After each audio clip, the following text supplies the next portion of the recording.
الحمد لله رب العالمين والصلاة والسلام على خاتم الأنبياء والمرسلين سيدنا محمد وعلى آله وصحبه أجمعين.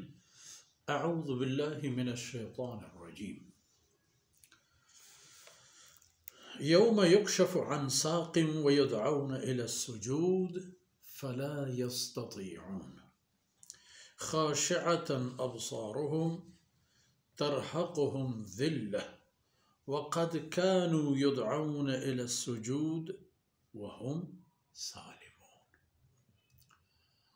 سبحانك لا علم لنا إلا ما علمتنا إنك أنت العليم الحكيم. رب اشرح لي صدري ويسر لي أمري واحلل عقدة من لساني يفقه قولي واجعل لي وزيرا من أهلي رب زدني علما وارزقني فهما ثم أما بعد. گرامی قدر بھائیوں، بہنوں اور پیارے بچوں، سورہ والقلم کی باتیں انسانوں کے یہاں اپنی ہٹ درمیان حقائق کا انکار، باطل کی طرف تگ و دو کرنا اور اپنی صلاحیتوں کو ضائع کرنا معمول اور روزمرہ کے کام لگ رہے ہیں. ایسا لگ رہا ہے کہ انسان نے اپنے اختیار اور انتخاب سے جہنم کا راستہ چن لیا ہے. اب جو دنیاوی اعتبار میں چیلنج کر دیا گیا تھا قرآن کے مخاطبین کو کہ اللہ رب العزت کچھ اور حکم دے رہے ہیں اور آپ لوگ کچھ اور کر رہے ہو، تو یہ اعمال ایسے ہیں کہ ان کے لیے آپ کے پاس کوئی دلیل نہیں، کوئی حجت نہیں، کوئی جواز نہیں کہ آپ لوگ اللہ رب العزت کی نافرمانی میں اتنے آگے بڑھو، اتنے دیدہ دلیر بن جاؤ، اتنے اس کے ثبوت نہیں. اور ثبوت اگر ہے تو اللہ کے رسول کی حقانیت اور اللہ رب العزت کی فرمودات کی صداقت کا ہے. اب جو انسان یہاں اللہ کی مرضی سے ہٹ کر چلے، اس آیت میں ان کی ایک کہانی جو درپیش ہے اور قیامت کے دن یہ مناظر ان کے سامنے آئیں گے، اس کا تذکرہ ہے. مگر بات یہاں سے لے لیتے ہیں کہ یہ لوگ دنیا میں اللہ کو سجدہ کرنے کا پابند تھے، معاہدہ کر چکے تھے اللہ رب العزت کے ساتھ کہ جب آپ نے ہمیں پیدا فرمایا ہے، زندگی میں مقام اور حیثیت دیا ہے، تو ہم بھی آپ کی بندگی کریں گے. اور جو بندگی کی جاتی ہے اللہ رب العزت کی بندگی کا عملی نشانی و نماز ہے. نماز اعمال اور احکام میں کوئی معمولی چیز نہیں ہے، اسلام کی اساس اور بنیاد ہے. اس لیے رسول اللہ صلی اللہ علیہ وسلم نے نماز کو دین کا ستون اور پلر فرمایا ہے. اب قیامت کا منظر یہ ہوگا کہ ایک مرحلہ آئے گا کہ جس میں اللہ رب العزت اپنے پنڈلی کا ایک مظاہرہ کریں گے، اپنے پاؤں کے ایک حصے کا، جیسے پنڈلی کہتے ہیں، اس سے پردہ اٹھاتے ہیں. اب اللہ رب العزت کی شان اور اللہ رب العزت کی طرف منسوب اعضاء جو ید، لسان، آنکھ، کان، پاؤں وغیرہ، تو پھر اللہ کی شان کے مطابق مخلوق کے ساتھ ان کی کوئی تشابہ اور نسبت نہیں ہے. وہ ہیں جس طرح اللہ کی وجود اور شان ہے اسی کے مطابق. اور اس کی تعبیر یہ بھی ہے کہ در حقیقت ایک موقع ایسا آئے گا کہ اللہ رب العزت کی جلالی صفات اور اللہ رب العزت کی قہاریت کا اتنا ظہور ہوگا کہ خواہ ناخواہ پوری موجودات سر بسجود ہوں گے. اسی کی طرف بھی اشارہ ہے، یوم یکشف عن ساق، جب اللہ رب العزت اپنے ساق مبارک سے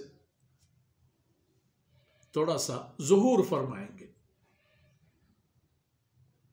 تو وَيُدْعَوْنَ إِلَى السُّجُودِ، اور گویا کہ یہ کیفیت جب سامنے آئے گی پھر لوگوں کو آپس میں جدا کرنے کے حوالے پر انہیں سجدے کا کہا جائے گا. یدعون الی السجود، اس سجدے کی انہیں جب دعوت ملے گی فلا یستطیعون، جن لوگوں نے یہاں دنیا میں سجدہ نہیں کی تھی تو پھر وہ سجدہ نہیں کر پائیں گے. اور یہی مقصود ہوگا وہاں کہ مجرم اور مؤمن کا فاصلہ پیدا ہو اور ماننے والے اور منکرین کے درمیان کھلم کھلا ایک وجود ظاہر ہو جائے کہ کون کیا ہے اور کس کے ساتھ کیا ہوگا تو کیوں ہوگا. کسی کو اگر نوازا جائے گا تو کیوں، اور اگر کسی کو درد و الم میں گرفتار کیا جائے گا تو کیوں. فلا یستطیع، تو جن لوگوں نے دنیا میں اللہ رب العزت کو سجدہ نہیں کیا تھا استطاعت اور طاقت اور اختیار کے باوجود، تو وہاں نہیں کر پا سکیں گے سجدہ. فلا یستطیع، روایت میں یہاں تک بھی ہے کہ وہ چاہیں گے، ان کی خواہش ہوگی سجدہ کرنے کی مگر نہیں کر سکیں گے. ان کی پورا ریڑھ کی ہڈی ایک ہڈی ہوگی، لمبی چوڑی ہڈی ہوگی اور تختہ ہوگی ان کے پورا پیٹھ، اور جو وہ چاہیں گے کہ سر بسجود گر جائیں تو پیٹھ کے بل گر جائیں، کیونکہ سجدہ کی جو جگہ تھی وہاں انہوں نے نہیں کیا. وہاں سجدے نہ کرنے کی انہیں وہی عادت کا ظہور ہو جائے گا. ہاں، خاشعتاً ابصارہم، البتہ ان کی آنکھیں برائی ہوئی ہوں گی، باہر نکلی ہوئی ہوں گے اتنے خوف کے مارے. ترحقہم ذلہ، ہر طرف سے انہیں ذلت اور خواری گھیرے میں لے چکی ہوگی. ذلت انہیں احاطہ کر چکا ہوگا ہر طرف. اب ان کے لیے کوئی سبیل، کوئی تذکرہ نہیں ہوگا. اور یہ کہ ایسا ان کے ساتھ ہوگا جبکہ دنیا میں کیا حالت تھی، وَقَدْ كَانُوا يُدْعَوْنَ إِلَى السُّجُودِ وَهُمْ سَالِمُونَ. دنیاوی زندگی میں ان کو تو سجدے کا کہا گیا تھا، ان کو سجدے کی دعوت ملی تھی. دن میں 5 بار حی علی الصلاۃ، تو ان کو سجدے کی طرف بلانے کی آواز تھی. اور عملاً اقیم الصلاۃ، جتنی تاکید نماز کے حوالے پر قرآن کریم کی آیتوں میں ہے، جناب رسول اللہ صلی اللہ علیہ وسلم کے عمل میں ہے، کسی اور عبادت کی اتنی تاکید نہیں. آن حضرت صلی اللہ علیہ وسلم کی نماز اور آپ کی جماعت سے نماز اور آپ کے مرض، سفر، حضر، عام حالات میں نماز، سب کا اتنا تذکرہ ہے کہ ہر عمل سے اوپر ہے یہ سجدہ یعنی نماز. وَقَدْ كَانُوا يُدْعَوْنَ إِلَى السُّجُودِ وَهُمْ سَالِمُونَ. جس وقت وہ سالم اور تندرست تھے انہیں سجدے کی دعوت مل بھی جاتی تھی مگر وہ اسے درخور اعتناء نہ سمجھتے تھے. اور اس عمل کی وجہ سے آج عالم یہ ہوگا کہ وہ سجدہ کرنا چاہیں گے دل و جان سے مگر سجدہ ریز ہونے کے بجائے پیٹھ کے بل گر جائیں گے. اس لیے آج موقع ہے، فرصت ہے اس انسان کے لیے، اس معاشرہ کے لیے جس کو اللہ رب العزت نے ہدایت اور نور کی طرف دعوت دی ہے اور وہ گمراہی اور تاریکی کی طرف چل پڑتا ہے. تو اسے جاننا چاہیے کہ آخر الامر وہ جائے گا تو جہنم ہی اس کا منزل ہو جائے گا۔ ان معروضات کے ساتھ ہی آج کی نشست اختتام پذیر ہوتی ہے۔ اللہ رب العزت ہماری کوتاہیوں سے